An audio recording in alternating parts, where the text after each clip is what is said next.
மனதையும் புண்படுத்தும் நோக்கத்தோடு இதில் பயன்படுத்தும் பெயர் கதாபாத்திரங்கள் யாரையும் குறிப்பிடுவதல்ல. இந்த உலகத்துல ஒரு உடை இருந்தா அந்த உடைய நீங்க அணிஞ்ச உடனே நீங்க சொல்றதெல்லாம் நடக்க ஆரம்பிச்சா பணம், பவர், பழி வாங்குறதா இல்லாட்டி ஒரு ஊரோட வாழ்க்கையே மாத்துற மாதிரி. ஆனா அந்த உடை நல்லவங்களுக்கு மட்டும்தான் கேக்கும். தப்பான மனுஷன் அணிஞ்சா அவனோட ஆசையே அவன அழிக்கும். இந்த கதை ஒரு அமைதியான கிராமத்துல ஆரம்பிச்சு ஒரு மந்திர உடையால நடந்த பெரிய அழிவுல முடியுது. யார் அந்த உடைய உரிமையா வச்சிருந்தா? யார் அத திருடி அதிகாரமா உபயோகம் பண்ணா? அந்த உடை கடைசியா யார் கைக்கு திரும்ப வந்துச்சு? இந்த கதை இல்ல, இது ஒரு வார்னிங். அதிகாரம் கையில வந்தா நீங்க நல்லவனா இருப்பீங்களா இல்ல அரக்கனா மாத்திடுவீங்களா? இதான் மந்திர உடை. Welcome to story time YouTube channel. மந்திர உடை. தமிழ்நாட்டின் தென்மேற்கு எல்லையில் மலைகளும் அடர்ந்த காடுகளும் சூழ்ந்த ஒரு சிறிய ஊர் இருந்தது. அதன் பெயர் சுக்ராபுரம். அந்த ஊர் வரைபடங்களில் மிக சிறிய புள்ளியாக மட்டுமே காணப்பட்டது. ஆனால் அந்த ஊரில் மறைந்திருந்த ரகசியங்கள் பல பேரரசுகளின் வரலாற்றை விட பெரியவை. சுக்ராபுரம் மக்கள் எளிமையானவர்கள். உழைப்பே உயிர், நேர்மையே வாழ்க்கை என்று நம்பி வாழ்ந்தவர்கள். காலை விடிந்தால் வயல்கள், மாலையில் கோயில் மணி, இரவில் கதைகள், இதுவே அவர்களின் உலகம். அந்த ஊரின் மையத்தில் பழமையான ஒரு கடை இருந்தது. அது சாதாரண துணிக்கடை போல தோன்றினாலும் அதன் உள்ளே இருந்தது சாதாரணம் அல்ல. அதுதான் மந்திர உடை. அந்த கடையின் உரிமையாளர் பெயர் ஆதித்யன். 50 கடந்த வயது. வெள்ளை வேட்டி, எளிய சட்டை, கண்களில் அமைதி. ஆதித்யன் வியாபாரி அல்ல, அவன் ஒரு பாதுகாவலன். அந்த கடையில் பல வகை உடைகள் இருந்தன. ஆனால் கடையின் பின்புறம் மரத்தால் செய்யப்பட்ட ஒரு சிறிய அலமாரியில் கருப்பும் தங்கமும் கலந்த நிறத்தில் ஒரு உடை பாதுகாக்கப்பட்டு வந்தது. அது சாதாரண உடை அல்ல. அந்த உடையை அணிந்தவன் தன் வாயால் என்ன சொல்கிறானோ அது உலகில் நடந்தே தீரும். ஆனால் ஒரு விதிமுறை இருந்தது. இந்த உடை நல்ல எண்ணம் கொண்டவருக்கே செயல்படும். தீய எண்ணம் கொண்டவன் அணிந்தால் அவன் ஆசையே அவனை அழிக்கும். இந்த கதையை ஆதித்யனுக்கு சொன்னவர் அவனுடைய தாத்தா. தாத்தாவின் தாத்தாவிலிருந்து இந்த உடை தலைமுறையாக பாதுகாக்கப்பட்டு வந்தது. ஆதித்யன் அந்த உடையை ஒருபோதும் தனக்காக பயன்படுத்தவில்லை.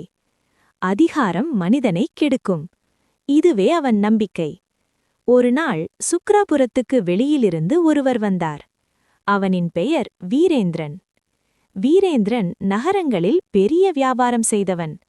பணம், அதிகாரம், அரசியல் தொடர்புகள் எல்லாம் அவனிடமிருந்தது. ஆனால் மனதில் திருப்தியில்லை. அவனுக்கு ஒரு ஆசை இருந்தது. என் சொல்லே சட்டமாக இருக்க வேண்டும்.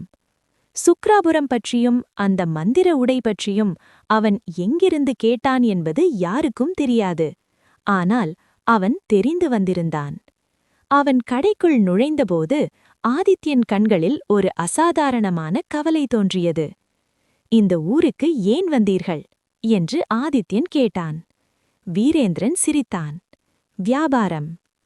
வீரேந்திரன் நேர்மையாக வரவில்லை. முதலில் பணம். இந்த கடையை எனக்கு விற்றுவிடுங்கள். ஆதித்யன் மறுத்தான். பின்னர் மிரட்டல். உங்கள் குடும்பம் பாதுகாப்பாக இருக்காது. 2 நாட்களில் போலியான ஆவணங்கள், அரசியல் அழுத்தம், காவல்துறையின் மௌனம் எல்லாம் சேர்ந்து கடை வீரேந்திரனின் கைக்கு சென்றுடு. ஆதித்யன் அந்த ஊரை விட்டு வெளியேற்றப்பட்டான். அந்த நாளே மந்திர உடை தவறான கைகளில் சென்றது. வீரேந்திரன் உடையை அணிந்தான். என்னை எதிர்க்கும் யாரும் உயிரோடு இருக்கக்கூடாது என்று சொன்னான். அந்த வார்த்தை காற்றில் கரைந்தது. ஆனால் மந்திர உடை நடுங்கியது. ஏனென்றால் அந்த வார்த்தை முழுக்க தீமையானது. அந்த நொடியிலேயே உடை தனது விதியை மாற்றியது. ஆதித்யன் நேரடியாக வீரேந்திரனை எதிர்கொண்டான். இந்த உடை உனக்கு இல்லை. வீரேந்திரன் சிரித்தான். இப்போது எல்லாம் என் கட்டுப்பாட்டில். அவன் சொன்னான், என்னை யாராலும் தோற்கடிக்க முடியாது. அந்த நொடியே மந்திர உடை செயல்பட்டது. ஆனால் எதிர்மாறாக. வீரேந்திரன் தன் சொந்த அகங்காரத்தில் சிக்கினான். அவனின் அதிகாரம் முறிபண்ணது. அவனுடைய சொத்துக்கள் பறிபோனது. அவன் தனியாகிவிட்டான். மந்திர உடை மீண்டும் ஆதித்யன் கைகளில் வந்தது. அவன் அதை அணியவில்லை. அவன் சொன்னான், இந்த ஊரில் இனி எந்த அநீதியும் நடக்கக்கூடாது. உடை ஒளிர்ந்தது. அடுத்த மாதங்களில் விவசாயம் மீண்டும் வளர்ந்தது. நீர் ஆதாரங்கள் பொதுமக்களுக்கு வந்தது. நோய்கள் குறைந்தன. மக்கள் நிம்மதியாக சிரித்தார்கள். ஆதித்யன் உடையை மீண்டும் அலமாரியில் வைத்தான். இது பயன்படுத்துவதற்கானது அல்ல, பாதுகாப்பதற்கானது. முடிவுரை: சுக்ராபுரம் மீண்டும் அமைதியான ஊராக மாறியது. மந்திர உடை இன்னும் அங்கே இருக்கிறது. அது யாருக்காக? நல்ல எண்ணம் கொண்ட ஒருவருக்காக. ஏனென்றால் அதிகாரம் மனிதனை மாற்றும், ஆனால் எண்ணம்தான் மனிதனை உயர்த்தும். இந்த கதை உங்களுக்கு பிடித்திருந்தால் லைக் செய்யுங்கள். உங்கள் கருத்தை கமெண்டில் சொல்லுங்கள். சப்ஸ்கிரைப் செய்து ஆதரவளியுங்கள்.